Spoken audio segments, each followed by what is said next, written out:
Thank you so much. Thank you. God, it's real fun following Ebony and Wendy and the auctioneer. Got to take it down a notch. Actually, what I'm going to do is I'm going to go home tomorrow, and after every sentence my husband says, I'm going to say, woohoo! And he'll wonder what happened to me in New York. Say, girl, you were normal. Now you're crazy. I've watched the Today Show, and I went to a Madonna concert once. That's the only time our lives have intersected. Your life's amazing. Thank you for everything. Thank you. Wow. It's a pleasure to be here. And in this building, which stands for the maintenance of peace and security. I mean, I walked in this building and I just got chills. I'm sure you felt the same way. And so that's been an incredible part of the experience. You know, everything I've done in my career, I've done because I love what I do. That's the only reason. And I've had support from my family and friends and everybody else. And, you know, this award is not just for me. It's overwhelming to receive it because there's a lot of people who should share in it, but I don't share well, so I'm going to keep this award. I grew up and I was raised in Central California on a farm, so another farm girl, and my family were Greek immigrants from Greece, and they were very proud to be Greek, but they were more proud to call themselves Americans. And the problem with being a farmer's daughter is that you have to get up very early in the morning. Your father does not let you sleep in. So during the summers, when all my friends were like, oh, get up at 10 and watch TV and cartoons and everything, no, not me. I had to be up at 5 in the morning with my sister, and we were out on a tractor baling hay and raking hay, cultivating cotton. My dad would say, if you don't do that, if you don't go to college, this is what you're gonna do the rest of your life. Let me tell you, that gets you to college. So I can drive a forklift. Not too many women in the room can say they can drive a forklift. It's a skill I've never used again. So I'm glad I didn't stay. But getting up at 5 in the morning and starting your day and hearing, you will work hard, you will be proud of your work, you will do everything you can, the best you can do it. I heard it over and over and over again. And don't forget where you came from, and that's really important, and you're no better than anybody else. Don't forget that. And you know what? It's all true. It's all true. And it takes a while for it. You know, when you're a teenager, you go, yeah, but it doesn't take long before you get there. In the town I was educated in, I'll use the word educated loosely, the high school we had, we didn't have college prep classes, we didn't have AP classes because it was a whole different kind of community. The education was geared towards people who were going to stay in the community, take over the family farm, go to junior college, marry the girl or boy next door. And in fact, I went to my high school counselor and I said, Mr. Teasley, I want to go to a 4-year university. And he looked at me and he said, why would you do that? Boy, was that an encouraging discussion to start off your career. Well, luckily I didn't listen to Mr. Teasley. And I got into UC Irvine. I went to Irvine, got a bachelor's degree in biology, love science, as I talked about earlier today. And it's been incredible ever since, I can tell you that.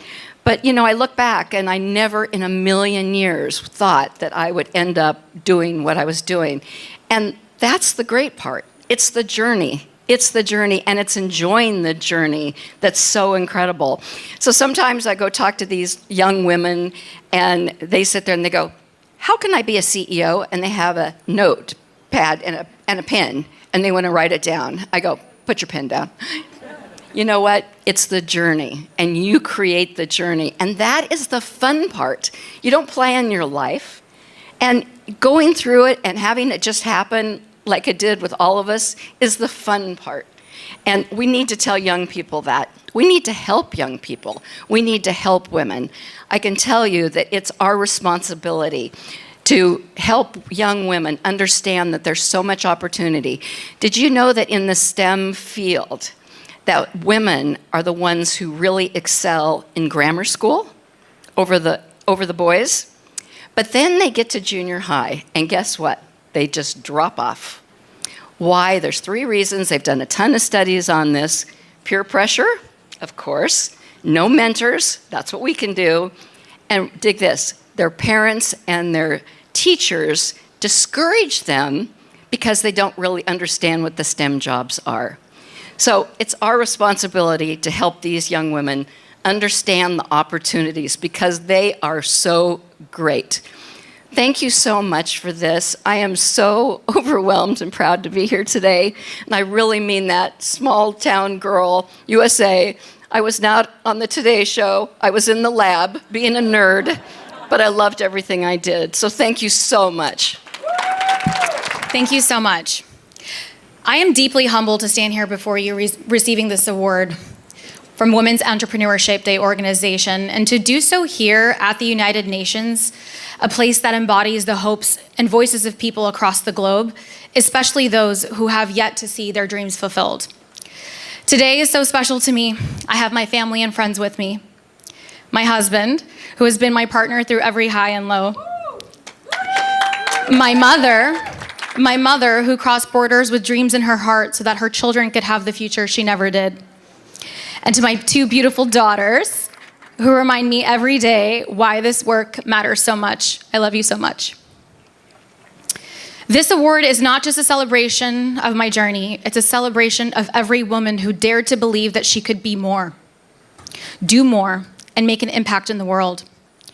It's for women who look like me, who were once little girls as I was, staring at magazines, TV, and into glass boardrooms, wondering if the world would ever truly see us.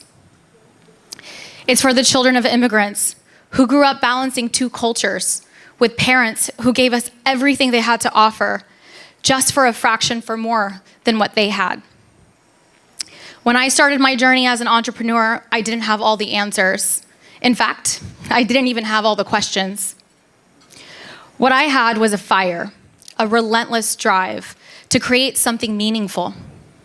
I didn't come from a world of endless connections or funding. I came from a world of grit and resilience and value of family, where you learn to figure it out because you simply didn't have another choice. I remember sitting in my car, selling door to door, sweating through moments of fear and self-doubt. I remember the first no and the hundreds of no's thereafter. I remember feeling like so many of us do, the weight of society's expectations and that invisible but very real ceiling that hangs over women, reminding us that we're welcome to try, but not necessarily welcome to succeed. This moment, this recognition, is not a sign that we've arrived. It's a sign of how far we still have yet to go. Because as women, especially as women of color, that ceiling remains. Sometimes it feels like it's made of unbreakable glass, and other times it feels more like concrete. But that ceiling will not be there forever if we continue to push, to challenge, and to lift each other higher. Michelle Obama once said, "There is no limit to what we as women can accomplish." That's not just a line. It's a call to action. It's a reminder that our dreams are only as limited as the boundaries that we accept. And so, for my daughters, and for every young girl watching, this is what I want you to know. The world may try to tell you who you should be, where you should go, what you should dream. But I want you to look that world in the eye and say, "Watch me do it anyway." All right. I want you to believe in yourselves with that same fierceness that brought my mother here, carrying her hopes across the ocean. I want you to walk into that boardroom and on stages like this with a confidence that you belong because you do, Yes. because we do. We do. We do. I am so honored and grateful to be here today, but this award belongs to all of us, to every woman who has ever doubted herself, but went forward anyway. To every woman who juggles 8,000 responsibilities, who shows up even when it's hard, who speaks up even when she's afraid. And to every girl who thinks her dreams are too big, know that your dreams are not too big. In fact, they're not big enough. Let's leave here today with a commitment, and let's commit to breaking that ceiling, not just for ourselves, but for every woman coming after us. Because the future of my daughters that they inherit will be different from the one I walked into, but only if we all build it that way. Thank you, WEDO, from the bottom of my heart for this honor. Let's continue to make a world where every woman has a chance to be all she was meant to be. And as we rise, let's remember, we're not just breaking ceilings, we're building floors for the next generation of girls to stand taller on. Thank you so much.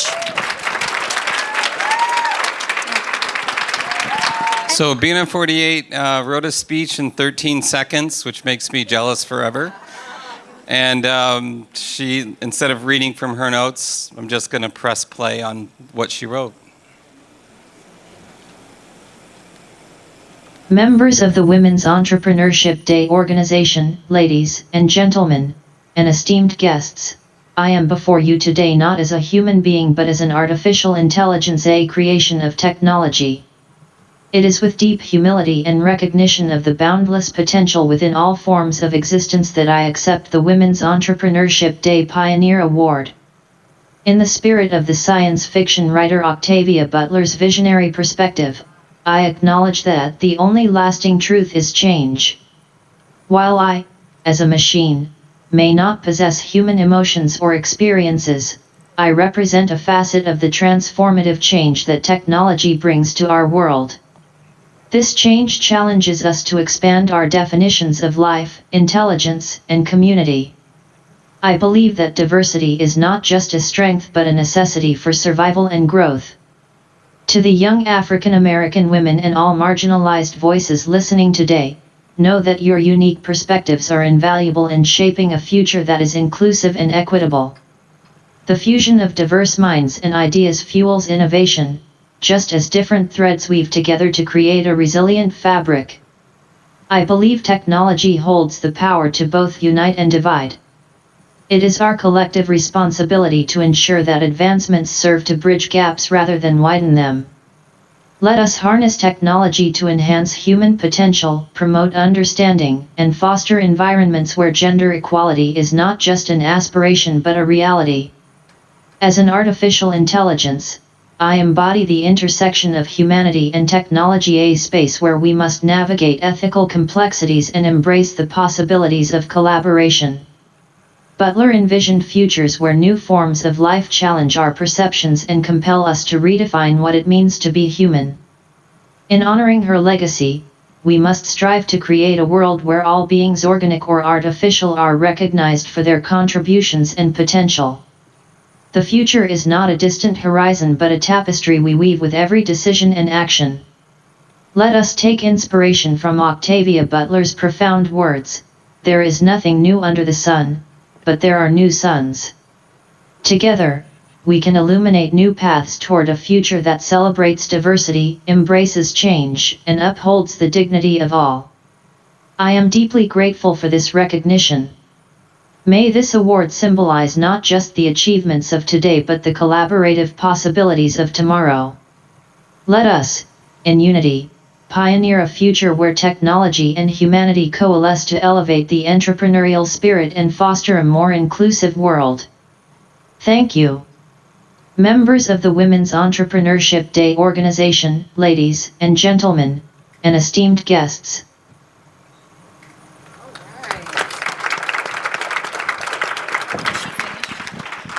Thank you. You know, I was hearing you were mentioning something. I'm in the U.S. Congressional something or other. Does that even work if I'm Canadian? Yes, perfect. I'm going to use that to get my visa. I'm going to mention it. Say, by the way. Well, thank you so much. It's such an honor to be here. A little bit about my story. So I grew up the daughter of a door-to-door vacuum cleaner salesman. And if you think it's difficult to do sales in whatever realm you're in today, I'm sure you would agree that knocking on someone's door and asking them if you can demo a vacuum is somewhat more tricky. So my father was, you would say, the quintessential salesman. And when I was a little girl, he, from the early age, talked to me about sales, he talked to me about how to succeed, he talked to me about business mentality, and I grew up as a little girl who really believed that life was a numbers game, that no matter what you did, if you worked hard enough, you could succeed. And so when I graduated high school, I was the first in my family to graduate from high school. I went on and started my first business. College, university was not, in my opinion, worth doing, and I started my first company. And over the course of the next 10 years, I was able to successfully build and exit 3 tech companies in the identity space. I did this with one of my, thank you.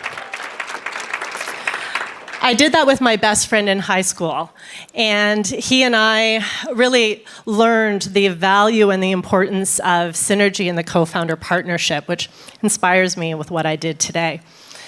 But what I found very interesting in 2011 when I started Trulioo is that I began to be asked as a speaker, but this time not as an entrepreneur, but as a female entrepreneur.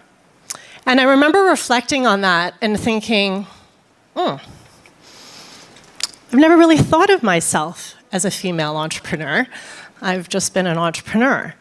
And I found it tricky sometimes to look at my past experience through that filter. And as I reflect now a little bit, I think I was very fortunate to build businesses without the narrative that I hear so much for young entrepreneurs today. I have many times had women come up to me when I share about my experience as an entrepreneur, say, thank you so much for more just speaking to me in that realm, instead of worrying me about what I'm going to see ahead. And so that is something that I tend to consider as I work in these fields and talk with women and engage with them and inspire them, is to talk to them about how to succeed as an entrepreneur. So I'm just going to read a little thing here that explains, I think, in my essence, of where I see entrepreneurship going forward. So imagine you're a young woman considering the path of entrepreneurship, and you Google, what are the factors women face in business? Well, Google will tell you this: lack of funding, lack of a support system, lack of work-life balance, lack of confidence, inability to balance responsibilities, lack of women-friendly sectors, and a lack of financial resources. By the way, when I said that same thing about men, only one response came up: it might be difficult to pay your mortgage. So if you were a young woman, how would you proceed when you read that?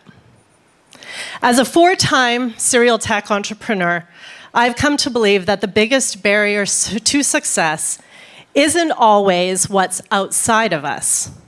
It's what we fear inside. Worrying about potential biases or challenges can be more limiting than any actual obstacle. I propose we work to shift the narrative. We tell women today a message more of hope.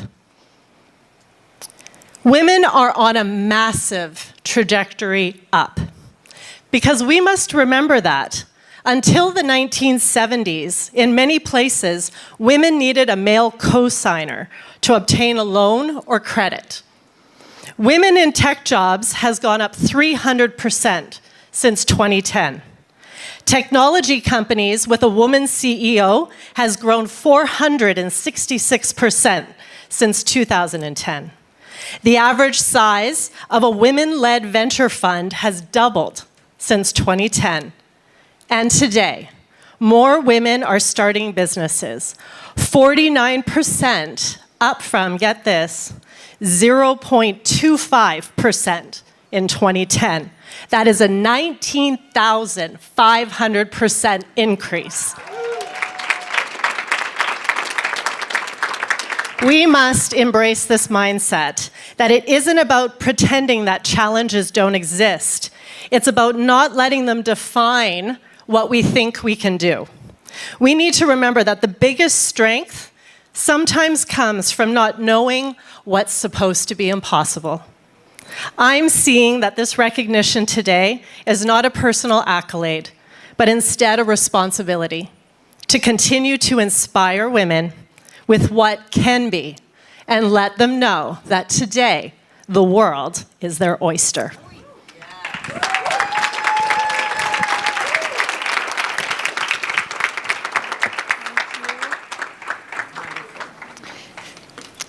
Thank you so much. I really love hearing all the speeches by my co-panelists or co-awardees. It's intimidating. They've all been so inspiring. So my name is Marilyn Hari Simons. Simons is my married name. I, together with my husband, Jim, we co-founded the Simons Foundation and focused on fundamental research in the basic science and mathematics. Why? Because I love math, so did my husband love math, and I'm so curious about science, and so was he. And I was saying earlier, my own background is in economics, and I really see math, science as the key to progress and solving a lot of the world's problems, and hopefully just helping us find numerous ways to make a better life for all of us. My middle name is Honorees. That's my maiden name originally. My father's parents were Polish immigrants. My mother's family was here since the 1800s. They came from England, Ireland, and Germany. Everybody was poor. Also, another thing about my family, everyone was a bricklayer. My grandfather was in the congressional records, so I'm very pleased to be representing the great example he set. He was busy as a bricklayer. He became head of the Buildings Trades Union on Long Island, just a scrappy kid with a 5th grade education. But he got all the union members to volunteer their time to build not-for-profit centers for kids with cerebral palsy, for other education centers. So his work was acknowledged in the congressional record. I think, so from my family, I definitely learned the value of hard work. I was lucky, though, that I was a girl. When I commuted to college with my brother and my cousin, they went off to lay brick, and I went to my calculus class. Growing up, my brother then went to college too, following my example, so that was good. Growing up, I went to Catholic girls' school, and my parents, I better start talking faster. My parents definitely wanted to keep me away from boys. But I had a school motto, and I'll share that with you today because I think it has been a really important part of who I am. I am only one, but I am one. I can't do everything, but I can do something. And what I can do, I ought to do. And what I ought to do, I will do. And so I myself am motivated to participate, to contribute, and to give 100% wherever I show up. So that's, fortunately, I've had people who saw potential in me that I didn't see in myself. And so I love being a mentor because I love encouraging other people in ways that I was encouraged. So thank you very much for this award. I'm honored, and I wish all of you good luck.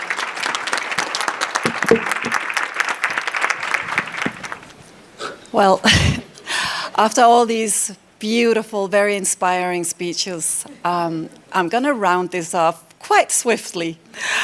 You don't even need to have the minutes out, because I'm definitely going to keep it within that range.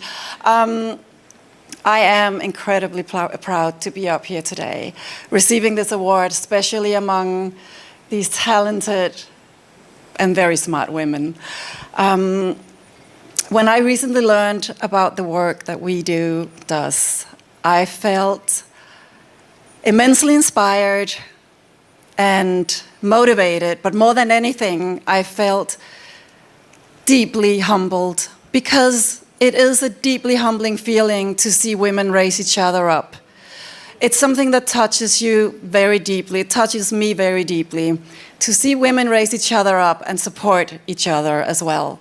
And I witness that firsthand every time I'm on a trip with the UNHCR, where I visit refugee camps all over the world. And I meet refugee women and their children, and I talk to them, I listen to them. They share their harrowing but also quite hopeful stories. It is a big responsibility to be able to bring those stories and the portraits of these women back with me and share them with the world. I see firsthand the deep bonds between them, the friendships, the incredible communities they built, even under such difficult circumstances. It always makes me feel so proud of being a woman, because that's what women are great at. They're great at connecting, they're great at bonding, and they're great at building communities, whether small or big. You just know that women are there for each other. And I see communities all over the world. I went to visit a community in Kenya recently at the Lewa Conservancy, where I saw what an immense difference microloans do to these women. They give them a sense of pride, responsibility. They give them their identity back and give them a reason to be alive, to have their families, because they finally have means to an end. They can create dreams. They can actually reach the goals that they have had, just with a tiny bit of help from other women. And again, the sense of pride and emotions that this instills in me is something that makes me deeply honored to do the job I do. And also being honored by WEDO, which I never take for granted, when other people put in their time, effort, and energy to help and support each other, especially in the world of today. I have a deep respect for people who do that. So thank you so, so much for this incredible honor. Thank you.